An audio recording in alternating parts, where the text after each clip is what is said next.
Friends, it has been just over 2 months since I've been in the sanctuary of Montclair Presbyterian Church for celebration. It was the Ides of March, a day I remember because it is my sister Anna's birthday. And back then, well, almost nobody was in the sanctuary with me. It was me and Talitha and Marcia, and we had some help from my daughter Mimi. We were filming what ended up being our first online service for the Lord's Day. Since then, we've taken our Sunday services out of the sanctuary and into our homes, and it's been at times heartbreaking and at times wonderful to do celebration this way. Heartbreaking rather, because no matter how good a job we do with these videos, watching church on your computer is not a substitute for the real deal. So that's been heartbreaking, but it's been wonderful also because this format has enabled us to share our homes with each other in ways that would not have been possible were we worshiping in the sanctuary. And we've been able to welcome people into our community from all over the country. Well, all over the world, actually, and this also has been very good. One of the biggest challenges about this for me is knowing that at some point, we as a church are going to have to figure out how and when to open back up and to meet in person. We don't know when this will happen, and we don't know how it's going to happen. We don't even know if we're going to be able to sing together when we finally are able to meet together in person in the sanctuary. Mostly questions about whether and when to get back together to worship in the sanctuary and in person. These have been guided by questions of public health and safety that are rooted in medical science. But that's starting to change. Increasingly, conversations about reopening churches are being driven by issues of politics and by the deep divisions that are tearing at the fabric of our society. There's a growing movement to declare churches to be essential in the same way that grocery shopping and landscaping are essential. This argument appeals to the First Amendment's protections of religious liberty, and sometimes it's driven by anti-government sentiment. Now, those of you who know me certainly must know how strong in me runs the desire to use the sermon to take on those arguments, because I do love a polemical sermon. But the truth is that neither politics, nor the law, nor even logic should guide us so much as we are guided by theology, by what we guess to be true about the nature of God and about the things of God. And no theological principle is as important as is a concern for human life and well-being. What we know to be true is this: all over the world, religious communities have been linked to serious and deadly outbreaks of COVID-19. In South Korea, and in Sacramento, and in Kansas, and in New York, and in Canada, in so many other places, attending religious services has proved at times to be deadly. That single fact, more than anything else, matters to me most, because your health and your safety matter to me most. And the good news is that we don't have to choose between staying safe and worshiping freely, because, to quote the Apostle Paul in our lesson from Acts, the God who made the heavens and the earth does not dwell in shrines made by human hands. That includes our sanctuary at Montclair Presbyterian Church. The story that was read in the video that precedes this one is a story that takes place in Athens, where Paul found himself waiting for friends. And while he was in Athens waiting for those friends, Paul made new friends. He started engaging with the local philosophers around the subject of religion. These philosophers were probably Stoics, and in the conversation, as it is recorded in Acts, we see Paul finding common ground with the Stoics. He even quotes a couple of Stoic poets, Epimenides and Aratus, when he speaks of God being the one in whom we live and move and have our being, and when he describes humanity by saying that we are all God's children. These were both lines from Stoic hymns to Zeus.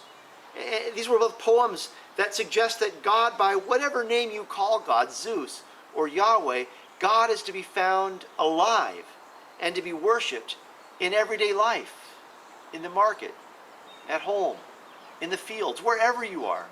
For God does not dwell in temples or churches or synagogues or mosques or cathedrals or in the pews and pulpits of Presbyterian Church. At least God does not dwell exclusively in those places. God can be found and worshipped anywhere. And by the way, this idea is really important in the Presbyterian tradition. We trace our spiritual lineage, of course, to the work of John Calvin, who before he studied theology, studied the work of the Stoics. And he brought that Stoic sensibility into his writings and into his leadership of the Reformation in Geneva.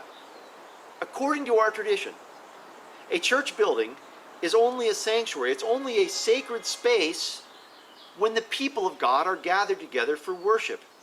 It is the people, and not the structure of the church sanctuary, that is holy and set apart. Now, please understand, I'm not suggesting that our building is unimportant. The beautiful architecture of our sanctuary and the usefulness of our classrooms and our meeting rooms, these facilitate our gathering. They help us to become, as a people, a holy company. And so they are profoundly important to who we are. But right now, we cannot use our buildings, and so YouTube is making it so that we're able to worship in a set of interconnected sanctuaries, because wherever you are, as you join us for this celebration, you are in a sanctuary, a holy place. And it is a holy place because the Spirit of the Spirit of the living God dwells in you. Now, I have to admit that it feels a little bit dangerous for me to be preaching this message, because in the past, liberal Protestants, like we have at Montclair Presbyterian Church, liberal Protestants have suggested, and have suggested correctly, by the way, that God is not exclusively alive in our church buildings, and that God is known by many names, and that our understanding of God is not complete, and that other religious traditions have knowledge about God that we do not have. And what's happened is that far too many people have heard that message and decided to take us at our word. And they've left the church because our message seems to have made us somewhat dispensable. Well, what I want to say is this. Each one of us, everyone watching the sermon and everyone not watching the sermon, each one of us is a vessel of God. You are bearers of God's Spirit, and you are therefore holy. And I hope you will keep attending Celebration Online, and I hope you will join us in person on that happy day when we can meet again face to face, because your presence makes us yet more holy as a congregation, as a people.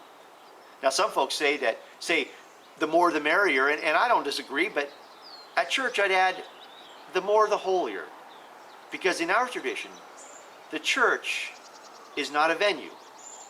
The church is people. It's a family. Not a what, but a who. Or to quote the famous Abbott and Costello radio skit about our long-deferred national pastime, the church does not play second base. The church is at first. Our church's buildings have brought us together in the past, helping us to become a gathering place of the holy, because God is alive in us. And we will gather under the same roof again, and I hope that day comes quickly. But in the meantime, because we must stay safe, we will find holiness in the interconnectedness of our separate sanctuaries. And we can do this because we are God's children, and we live and move and have our being in the one who doesn't necessarily dwell in shrines made by human hands. Amen.